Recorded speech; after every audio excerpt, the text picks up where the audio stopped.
Hello guys, कैसे हैं आप सब। हम वापस आ गए हैं इको क्लब की नवंबर माह की कार्य योजना के साथ। दिनांक 9 नवंबर 2024। आज दिनांक 9 नवंबर 2024 को विद्यालय प्रांगण में शिक्षकों द्वारा छात्रों को पटाखों के दुष्परिणाम से अवगत कराया गया। शिक्षकों, छात्रों व अभिभावकों ने मिलकर पटाखा विरोधी अभियान चलाते हुए गांव में रैली निकाली व पटाखे न चलाने की शपथ भी ली। गाइस, इसी तरह हमारी और वीडियोस के हमारे चैनल को लाइक, शेयर और सब्सक्राइब करना ना भूलें। पटाखा चलाने से होने वाले नुकसान। पटाखा चलाने से कई तरह के नुकसान हो सकते हैं। पटाखों से निकलने वाला धुआं कई तरह के हानिकारक केमिकल छोड़ता है। ये केमिकल सांस लेने में दिक्कत पैदा करते हैं और फेफड़ों को नुकसान पहुंचाते हैं। पटाखों से निकलने वाले धुएं में कार्बन मोनोऑक्साइड, सल्फर डाइऑक्साइड और पार्टिकुलेट मैटर जैसे खतरनाक पदार्थ होते हैं। पटाखों से निकलने वाले धुएं से बच्चों की आंखों में जलन हो सकती है। पटाखों की आवाज़ से तनाव, चिंता और सुनने में दिक्कत हो सकती है। पटाखों से निकलने वाले जहरीले धातुओं से हार्ट और फेफड़ों की समस्या हो सकती हैं। पटाखों से निकलने वाले धुएं से कैंसर जैसी गंभीर बीमारियां हो सकती हैं। पटाखों से निकलने वाले धुएं से ब्रेन स्ट्रोक जैसी खतरनाक बीमारियां हो सकती हैं। पटाखों से आग लगने से त्वचा और आंखों में जलन हो सकती है। पटाखों से निकलने वाले धुएं से आवारा जानवरों को भी पीड़ा होती है।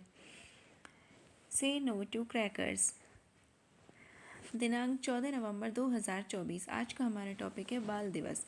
आज दिनांक 14 नवंबर 2024 को विद्यालय प्रांगण में बाल दिवस बहुत धूमधाम से मनाया गया। छात्रों को पंडित जवाहरलाल नेहरू जी के विषय में बताया गया।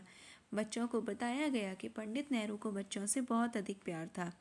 उनका बच्चों के प्रति समर्पण इतना था कि उनका जन्मदिन 14 नवंबर को बाल दिवस के रूप में मनाए जाने का फैसला लिया गया। भारत में बाल दिवस बच्चों के अधिकारों, शिक्षा और कल्याण के बारे में जागरूकता बढ़ाने के लिए मनाया जाता है। विद्यालय प्रांगण में बच्चों के लिए बाल मेला का आयोजन किया गया, जिसमें शिक्षकों द्वारा समोसे, पटाखे व जलेबी आदि के ठेले लगाए गए। छात्रों को विभिन्न खेल भी खिलाए गए। खेलों की शुरुआत पानी का गुब्बारा उछालने से हुई, जिसमें बाल वाटिका के छात्रों ने हिस्सा लिया। उसके बाद ठेला दौड़ व मेंढक दौड़ हुई, जिसमें कक्षा 1 व कक्षा 2 के छात्रों ने हिस्सा लिया। कक्षा 3 के छात्रों के लिए हुला हुपिंग चैलेंज व निशाने मारने का खेल रखा गया। कक्षा 4 व 5 के छात्रों ने बोरी दौड़ व रस्साकशी में प्रतिभाग किया। खेल खिलाने के पश्चात छात्रों को पर्यावरण के महत्व की जानकारी भी दी गई तथा उन्हें बताया गया कि किस प्रकार प्रदूषण हमारे पर्यावरण को गंभीर नुकसान पहुंचाता है। छात्रों को प्रदूषण का अर्थ समझाते हुए बताया गया कि प्रदूषण वातावरण में दूषित पदार्थों के प्रवेश के कारण होता है। ये पर्यावरण व जीव जंतुओं को नुकसान पहुंचाता है। प्रदूषण के मुख्य प्रकार। छात्रों को प्रदूषण के मुख्य प्रकारों से भी अवगत कराया गया। नंबर फर्स्ट, जल प्रदूषण। जल प्रदूषण का अर्थ है पानी में अवांछित तथा घातक तत्वों की उपस्थिति से पानी का दूषित हो जाना। नंबर 2, वायु प्रदूषण। वायु प्रदूषण अर्थात हवा में ऐसे अवांछित गैसों, धूल के कणों आदि की उपस्थिति जो लोगों तथा प्रकृति दोनों के लिए खतरे का कारण बन जाए। वायु प्रदूषण से तात्पर्य है वायु का दूषित होना। नंबर 3, ध्वनि प्रदूषण। अनियंत्रित, अत्यधिक तीव्र एवं असहनीय ध्वनि को ध्वनि प्रदूषण कहते हैं। ध्वनि प्रदूषण की तीव्रता को डेसिबल इकाई में मापा जाता है। कक्षा 4 व कक्षा 5 के छात्रों को प्रदूषण पर निबंध लिखने को कहा गया। कक्षा 3 के छात्रों के बीच प्रदूषण पर पोस्टर प्रतियोगिता आयोजित की गई, जिसमें छात्रों ने बहुत सुंदर पोस्टर बनाए।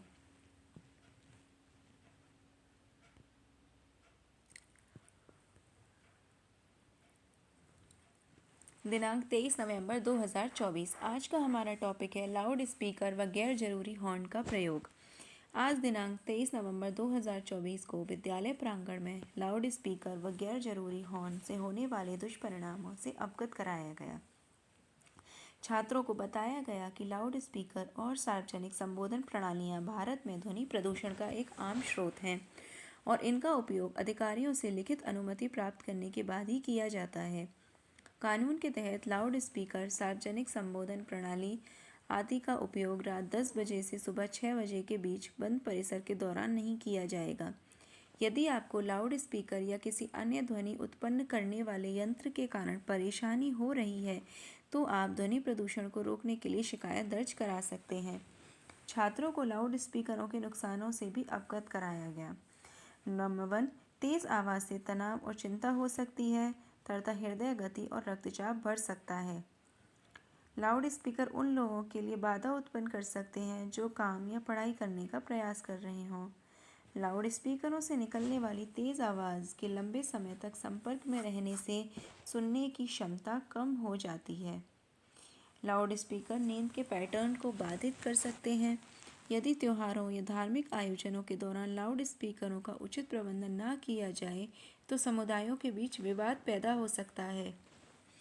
अत्यधिक शोर से वन्य जीवों को परेशानी हो सकती है और प्राकृतिक पारिस्थितिकी तंत्र बाधित हो सकता है।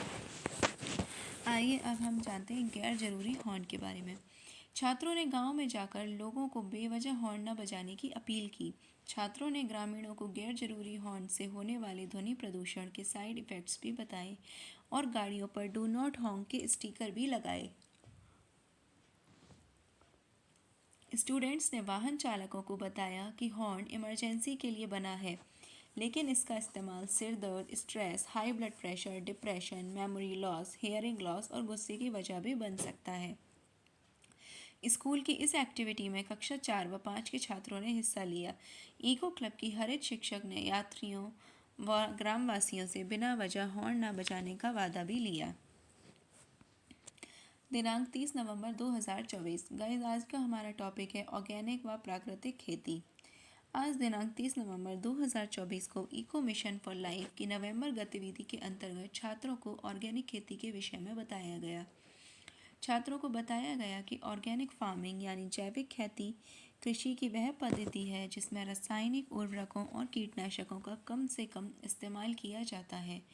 जैविक खेती में जैविक खाद, फसल चक्र और जैव नियंत्रण का इस्तेमाल करके जीवन की उर्वरता और उत्पादकता बढ़ाई गई। जैविक खेती के बारे में खास बातें। जैविक खेती में पर्यावरण को स्वच्छ रखने के लिए रसायनों का कम से कम इस्तेमाल किया जाता है। जैविक खेती में जमीन की उर्वरता को बनाए रखने के लिए जैविक खादों का इस्तेमाल किया जाता है। जैविक खेती में फसल चक्रण और साथी रोपण जैसी तकनीकों का इस्तेमाल किया जाता है। जैविक खेती में कंपोस्ट खाद, हरी खाद और हड्डी के चूर्ण जैसी जैविक उर्वरकों का इस्तेमाल किया जाता है। जैविक खेती से धरती और इंसानों की सेहत अच्छी रहती है। जैविक खेती में सिंथेटिक उर्वरक, कीटनाशक और जीएमओ का इस्तेमाल नहीं किया जाता। जैविक खेती में कीड़े मकोड़ों से लड़ने के लिए प्राकृतिक तरीकों का इस्तेमाल किया जाता है। जैविक खेती में मिट्टी का निर्माण और सुधार किया जाता है। छात्रों को गृह कार्य दिया गया कि वह अपने घर जाकर अपने अभिभावकों को जैविक खेती के सभी फायदे बताएंगे।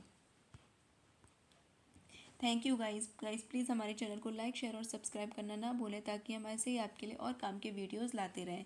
और साथ में बेल आइकन का बटन भी प्रेस कर दीजिए ताकि आपको हमारी आने वाली वीडियोस की सभी नोटिफिकेशन टाइम से मिल जाएं। Thank you.